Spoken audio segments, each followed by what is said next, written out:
آج جو دین ہم تک پہنچا ہے تو یہ اس دین میں وہ جو مخلص لوگ تھے جنہوں نے صحیح معنوں میں جد و جہد کی تھی، یہ ان کی برکت ہے کہ دین کی تعلیمات اللہ کے فضل سے ہمارے پاس موجود ہیں۔ اللہ تبارک و تعالیٰ نہ اپنے بندوں سے بڑی محبت فرماتا ہے، اور رب کریم تو ساری مخلوق سے ہی بڑا پیار کرتا ہے، لیکن اگر کوئی بندہ نیک بھی ہو، صالح بھی ہو، پرہیزگار بھی ہو، پھر تو وہ اللہ کا محبوب بن جاتا ہے۔ اور رب کریم کی یہ بھی منشا ہے، اللہ تعالیٰ کی یہ بھی رضا ہے کہ جس سے اللہ محبت کرتا ہے نا، اس سے لوگ بھی محبت کریں۔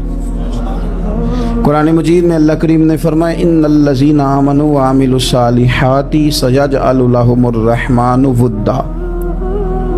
بے شک جو لوگ ایمان لانے کے بعد نیک اعمال کریں، رحمان لوگوں کے دلوں میں ان کی محبت پیدا فرما دے گا۔ صحیح بخاری اور صحیح مسلم میں حدیث ہے، نبی پاک علیہ السلام فرماتے ہیں جب اللہ تعالیٰ کسی بندے سے محبت کرتا ہے تو حضرت جبریل امین علیہ السلام کو بلاتا ہے اور بلا کر کے فرماتا ہے جبریل میں فلاں آدمی سے محبت کرتا ہوں، آسمان دنیا پہ اعلان کر دو کہ سارے لوگ اس سے محبت کریں۔ اور پھر فرماتے ہیں کہ اے جبریل امین علیہ السلام آپ دنیا میں لوگوں کے دلوں میں یہ بات ڈال دیں کہ اللہ فلاں آدمی سے پیار کرتا ہے، لہذا سارے اس سے محبت کرو۔ صالحین کا پیار دین کا بہت بڑا حسن ہے۔ بخاری میں، مسلم میں، کتب احادیث میں ایک پورا باب ہے کہ کسی سے محبت کرو تو اللہ کی رضا کے لیے، اور کسی سے بغض رکھو تو اللہ کی رضا، پورا باب ہے، ایک دو حدیث نہیں۔ اب ہوتا یہ ہے کہ ہمارے زمانے میں کچھ لوگ تو بیچارے ویسے ہی بڑے بعض چیزوں سے آوازان ہیں، ان کی طبیعتیں ویسے ہی بڑی تلخ ہیں، بڑی ترش ہیں، وہ ویسے ہی ذرا دنیا سے ہٹ کے چلنا چاہتے ہیں، ان کا مزاج ہے۔ وہ کیا کرتے ہیں کہ وہ بدگمانیاں پیدا کرنا، سوسائٹی کے اندر بری سوچوں کا فروغ دینا اپنے لیے وہ ضروری سمجھتے ہیں اور اپنی ذمہ داری سمجھتے ہیں۔ میں اکثر یہ مثال دیا کرتا ہوں کہ محبت بھی اگر ہم پیدا کرنا چاہیں تو پیدا ہو سکتی ہے، اور کسی کی عداوت پیدا کرنا چاہیں تو وہ کام بھی ہو جاتا ہے۔ بہو جانا چاہ رہی تھی میکے، اس نے اپنے شوہر سے یا اپنی ساس سے کہا کہ مجھے گھر جانا ہے۔ تو اب ایک پہلو تو یہ ہے کہ وہ شام کو بیٹا گھر آیا تو اماں کہتی ہے کہ پتر دیکھ، بیٹا نہیں چاہ رہا تھا کہ وہ جائے، تو اماں اس کو اس کی ذہن سازی کرتی ہے، کہتی بیٹا دیکھ تو ہر وقت اپنی ماں کے پاس رہتا ہے، باپ کے پاس رہتا ہے، بہن بھائیوں کے پاس رہتا ہے، تو بیچاری اگر 6 ماہ کے بعد 3 ماہ کے بعد تقاضا کرتی ہے تو اس کا بھی تو دل کرتا ہے نا اپنے ماں باپ سے ملنے۔ اب بچہ نرم ہوتا ہے، وہ شوق سے گاڑی نکالتا ہے، شوق سے چھوڑنے جاتا ہے، اس کے دل میں محبت فروغ پکڑ گئی۔ ایک پہلو یہ ہے کہ اس نے مطالبہ کیا بہو نے کہ مجھے جانا ہے میکے، تو ساس صاحبہ نے شام کو اپنے بیٹے سے کہا کہ کوئی طریقہ تو نہیں نا روز جانے کا، اور جب یہ وہاں سے ہو کے آتی ہے تو اس کا لہجہ ٹھیک نہیں رہتا، پھر یہ اس کو غلط مشورے ملتے ہیں، تو پہلے تو وہ صاحب ویسے لڑائی شروع کر دیں گے کہ جانا ہی نہیں، اور جب بات بڑی بڑھے گی تو وہ جائیں گے تو ساتھ یہ کہیں گے کہ جاؤں گا ضرور پر دروازے پہ چھوڑ کے آ جاؤں گا، میں نے اندر کیوں کہ یہ بھی کسی نے پیچھے سے اس کو بھرا ہے۔ آپ کسی بندے کے بارے میں بھی، کسی کے بارے میں بھی، ہمارے تمام جگہوں پہ اسی طرح ہی ہوتا ہے، دوستوں کی محفل ہو، تنظیمیں ہوں، ہمارے دفاتر ہوں، سب جگہ کچھ لوگ باقاعدہ کام کرتے ہیں نفرتیں بھرنے کا، اور فلانا تم نے دیکھا کیا کر رہا تھا، ذہن بناتے ہیں، بندہ اس سے الرجی کھانے لگتا ہے، نفرت کرتا ہے، کچھ ذہن بناتے ہیں یار کتنا بھلا آدمی ہے، دیکھو کتنے وقت پہ آتا ہے، بیچارہ گھر میں اس کے کوئی اور ہے بھی نہیں، پھر بھی چھٹی نہیں کرتا، وقت پہ آتا ہے۔ تو یہ ذہن سازی نفرتوں کے بھی لوگ کرتے ہیں، محبتوں کی بھی۔ ایک مثال اور دے دو چھوٹی سی، ایک مکھی وہ ہے کہ آپ کا پورا وجود موجود ہے پر وہ وہاں بیٹھے گی جہاں پیپ ہے جسم میں، باقی کسی جگہ نہیں اس کا مزاج ہے غلاظت والی جگہ پہ بیٹھ مزاج ہے اس نے ڈھونڈ کے ہی کسی غلط بات پہ ساتھ ہی غلط طبیعت ہے اس کی مانتے نہیں بہت سے لوگ پر غیبت کے قائل ہوتے ہیں ذہن میں فطور ہوتا ہے بیٹھنا ہی غلط جگہ پہ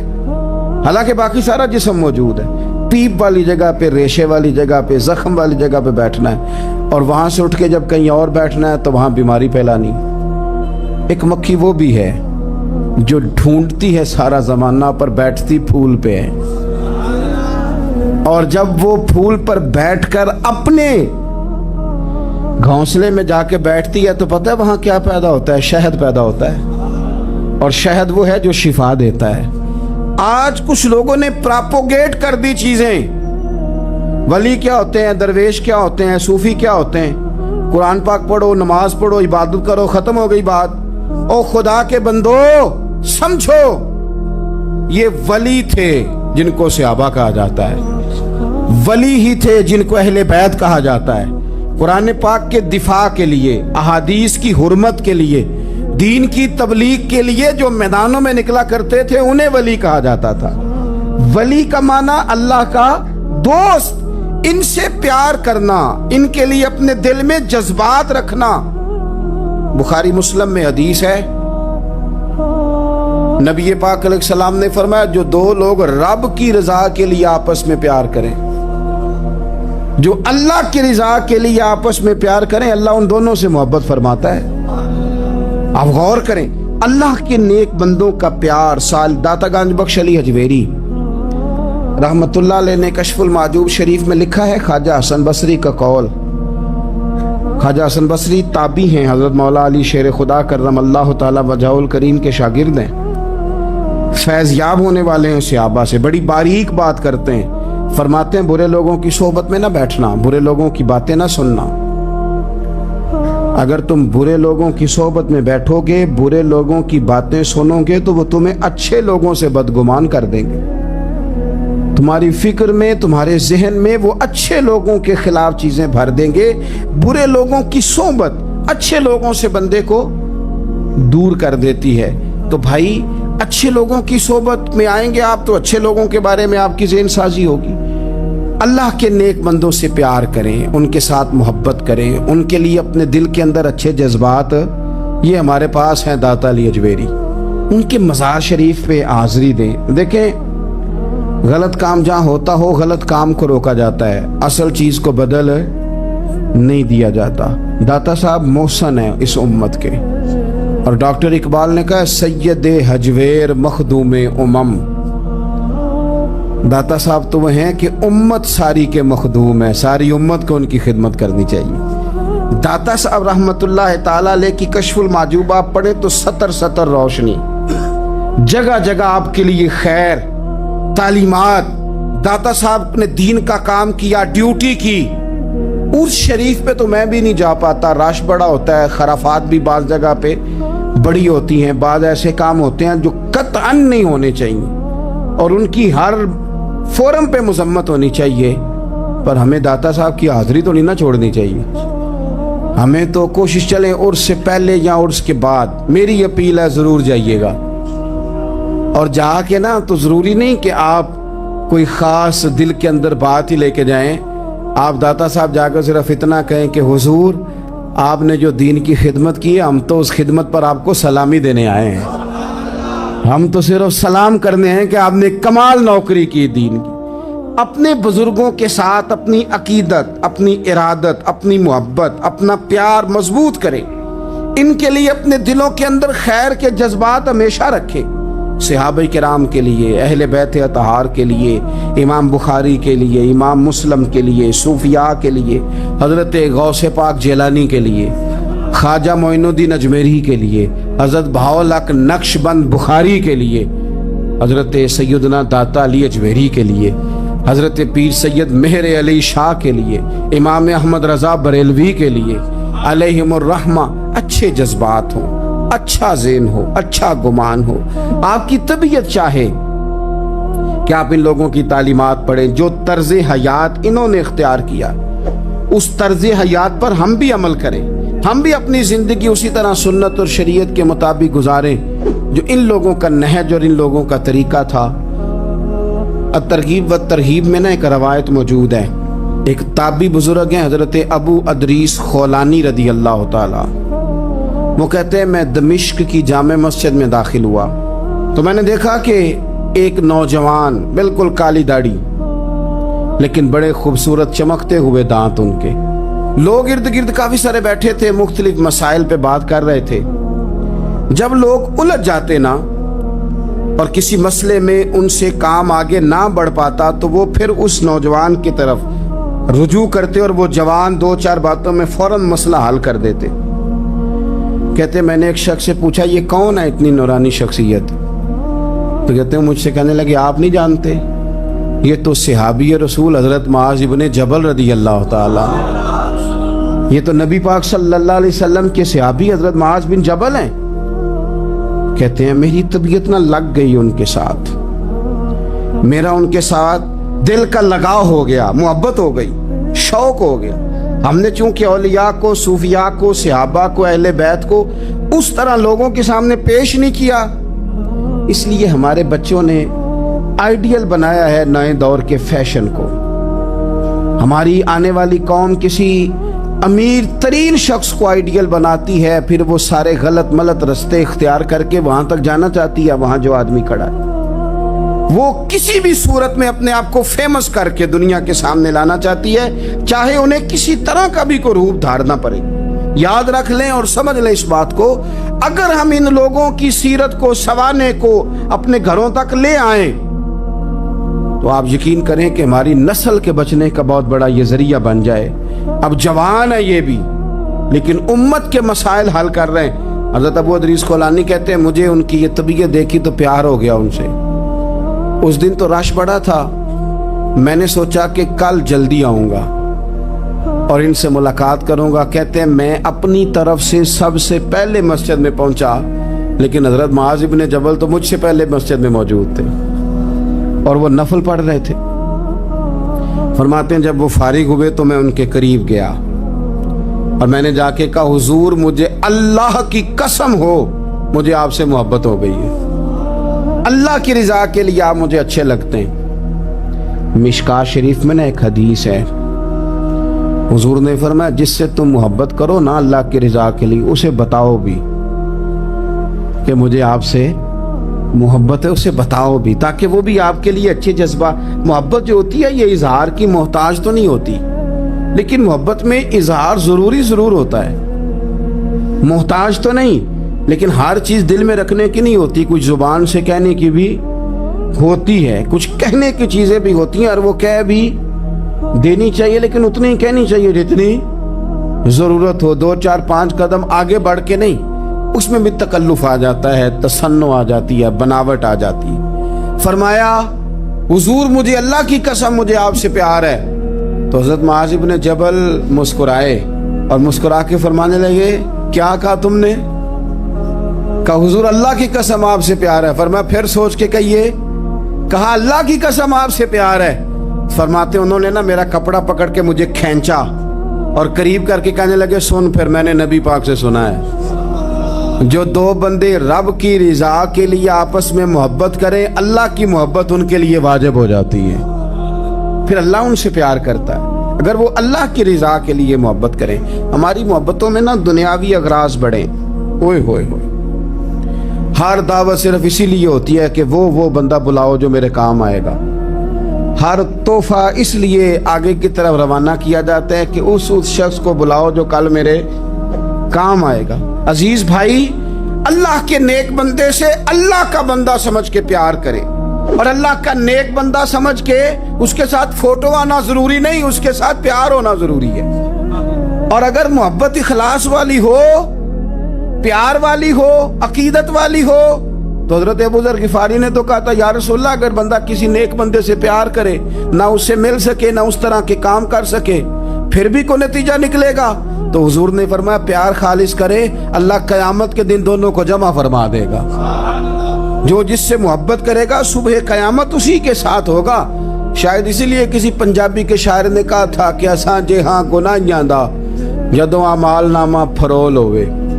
ذرے ذرے نے سامنے آ جانا ہے, جو جو منہ تھی بولیا بول ہووے,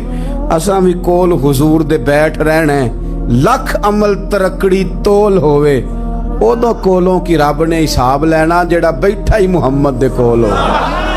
تو اللہ کے بندوں سے اللہ کی رضا کے لیے پیار کریں, اس میں للہیت پائی جائے, للہیت ہو, اس میں کوئی اور نہ ہو, بندہ ہو اور اللہ کی رضا ہو, یعنی درمیان میں رب ہو, اور تیسرا وہ شخص ہو. رضائے الہی جب مقصود ہو پھر شکوے بھی پیدا نہیں ہوتے, پھر شکایتیں بھی پیدا نہیں ہوتی, پھر اپنی مرضی کے بندہ جملے بھی نہیں بیان کرتا, پھر کسی جگہ کوئی تکلف بھی اس میں نہیں پایا جاتا. تو خالصۃ لوجہ اللہ تعالی آپ اللہ کے بندوں سے محبت کریں اور خاص ان کے لیے جذبات پیدا کریں. آپ کی طبیعت میں خاص جذبہ ہو, خاص شوق ہو, کسی پراپوگیٹ کرنے والے کے کسی پراپوگنڈے کا شکار نہ ہو. آپ کی طبیعت ہو, طبی میلان ہو, ذوق ہو. حضرت حرم بن حیان تابعی ہیں, فرماتے ہیں جب میں نے یہ حدیث سنی نا کہ نبی پاک علیہ السلام نے فرمایا ہے کہ حضرت اویس کرنی ان کی دعا کی برکت سے اللہ میری امت کے لوگوں کی بخشش کرے گا, اور جب میں نے یہ سنا کہ حضرت مولا علی جیسے لوگ, حضرت عمر فاروق جیسے لوگوں کو جبہ دے کے بھیجا گیا ہے, اور حضور نے بھیج کے کہا ہے کہ اویس سے کہنا میری امت کے لیے دعا کرے, تو فرماتے ہیں میرے سینے میں لو لگ گئی کہ میں حضرت اویس کرنی سے ملوں, میری طبیعت لگ گئی, میرا شوق آ گیا کہ میں خواجہ اویس کرنی رضی اللہ تعالیٰ عنہ سے ملوں. میں نکل پڑا, اللہ کے بندے کے لیے نکلا. حضرت حرم بن حیان کہتے ہیں, اس کو ابن الجوزی نے بھی لکھا ہے, داتا گنج بخش علی اجویری نے بھی لکھا ہے, کہتے ہیں میں ڈھونڈنے لگا حضرت اویس کرنی کو, بڑے شہروں میں گیا پر وہ ملے نہیں. داتا صاحب کہتے ہیں وہ حال والے آدمی تھے, ان پر بھی حال تاری رہتا تھا, اسی کسے دے کچھ نہیں جے لگ دے تے نہ کوئی ساڈا دردی, وہ بھی اپنی کیفیت میں رہتے تھے. داتا صاحب نے لکھا ہے جب دنیا ہستی تھی حضرت اویس کرنی رویا کرتے تھے, جب لوگ روتے تھے تو وہ ہنستے تھے. وہ سادہ غذا کھاتے تھے, کسی سے کوئی لین دین نہیں, اپنے طرز کلام, اپنی زندگی.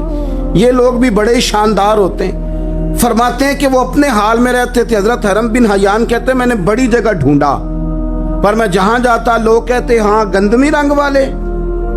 ہاں جن کے چہرے پر کچھ برس کے داغ ہیں,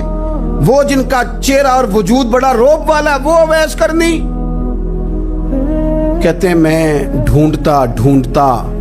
جس شہر میں جاتا لوگ کہتے وہ آئے تھے پر چلے گئے. وہ کسی نے کہا تھا نا, اویسیوں میں بیٹھ جا, بلالیوں میں بیٹھ جا,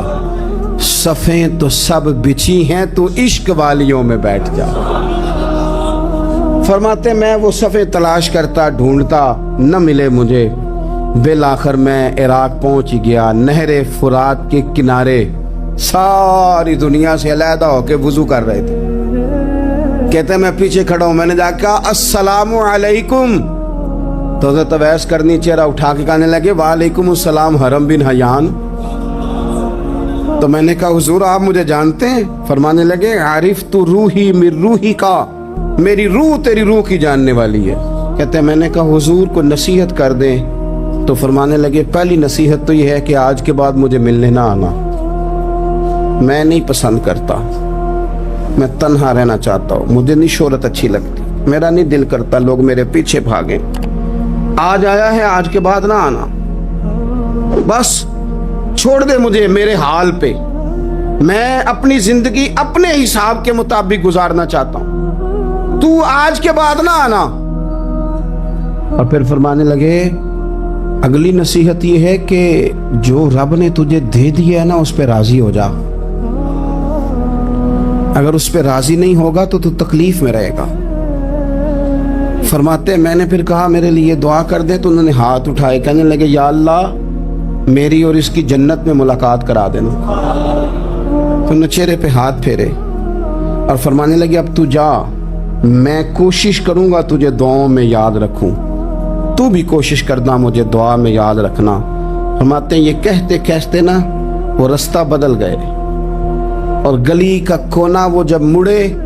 تو پھر میں ڈھونڈتا رہا, دوبارہ زندگی بھر ملے نہیں, لیکن میرا پیار سچا تھا. وہ مجھے ویسے تو نہیں ملے پر خواب میں کئی دفعہ مل جاتے ہیں. اور خواب میری وچ بھی آیا ماہی تے میں پھر وہ گل وچ پا لئیاں باواں تے ڈر دی ماری اکھ بھی نہ کھولا کتے پھر وچھڑ نہ جاواں.